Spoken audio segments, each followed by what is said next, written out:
सरकार की तरफ से? देखिए, रोज 6 घंटा काम करना चाहिए, रोज 9 घंटा काम किया। इतनी सारी चर्चा है कि किसानों पर चर्चा हुई, कामगारों पर चर्चा हुई, माथाड़ी का बिल हुआ, बजट पर चर्चा हुई। अब उनके दिमाग में कब्र और कामरा ही होगा, तो हम क्या कर सकते हैं? उनके दिमाग में उतना ही जाता है, उनको उतना ही दिखता है। हमारे लिए तो कब्र और कामरा से ज्यादा 13 करोड़ महाराष्ट्र के लोग ये महत्व के, इसलिए उनके हित के निर्णय हमने लिए।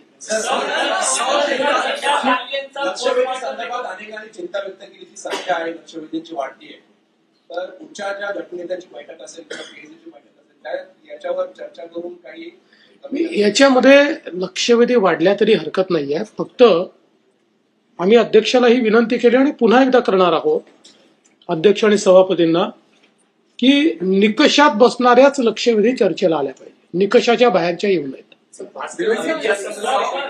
केला की अशा पद्धतीने ज्या लक्षवेधी जात आहेत त्याच्यामध्ये काहीतरी वेगळ्या गोष्टी होत्या असं रेकॉर्डवर देखील ते आज बोलले, त्याबद्दल नेमकं मला असं वाटतं की बिना पुराव्याचं असं बोलणं योग्य नाही आहे।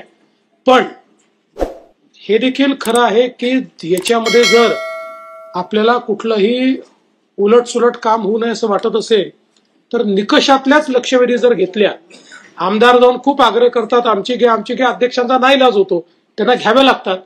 पण एकदा सगळ्यांनी मिळून जर ठरवलं की निकषाच्या बाहेर फार जायचं नाही, तर मला असं वाटतं की कुठलीही गडबड मध्ये होऊ शकत नाही। असं आहे का जनता काँग्रेसमध्ये दाखवलं पुस्तक तर नियमात किती आहेत आणि समजा 500 लावल्या, तुम्ही फक्त लक्षवेधीवर दिवसभर चर्चा करणार का आणि कायद्यावर 2 मिनिटं करणार? असं नाही आहे, लक्षवेधीवर ज्या चर्चा झाल्या त्या ऍडिशनल टाइम मध्ये झालेल्या।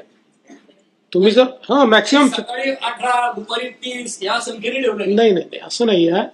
तुम्ही जर बघितलं तर मॅक्सिमम या ऍडिशनल ज्या सकाळी विशेष सत्र आहे त्या सत्रात ठेवल्या, दुपारी पण ज्या केल्या त्याच्यामध्ये वेळेची मर्यादा पाळत 1 किंवा 2 प्रश्न।